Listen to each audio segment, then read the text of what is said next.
Mardakcham tug'ilgan kuni. Endi ham o'zimga qaramasam yana 30 yil Rossiyada qolib ketadi deb go'zal bo'lishga qaror qildim. Dugonam napidan sirazi nomerini oldimda uchib keldim. Qarasam Respublika dermatologiya markazi. Davlatnikimi, demak ishonchli. Hammaga ham yuzimni ishonaveraman. Kelishim bilan ana shu aylana eshik boshimni aylantirdi. Yo buni boshi aylangan, yo meni tomim ketgan dedim-da ish qilib bir balo qilib ichkariga kirdim. Endi kirib menga qo'yib gazlayman desam bitta opa to'xtatib meni gazladi. Dahlilarimni so'radi. Ha berganimdan keyin yana bitta stopda.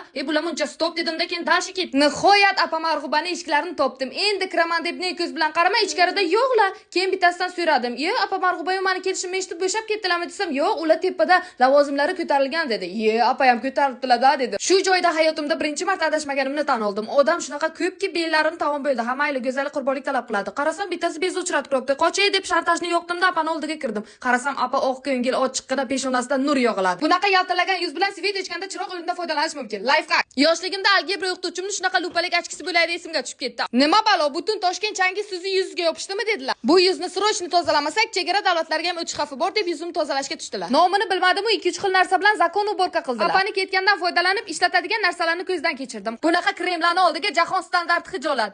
Opa keldilar. Hech narsani bilmaganda joyimga qaytib yotdim. Mardakcham soqol olishda ishlatadigan ko'pikka o'xshash maskani yuzimga surib ustidan salfan tortdim. Shuni aytirib o'ynachaga qarasam Mona Lisa hijolat. Shu joyda opani qattiq quchoqlab qo'ydim, keyingi safarga skidga o'tdim. O'zimni Xurrem Sultondek his qilyapman. Mardakcham malikangni qarshi ol.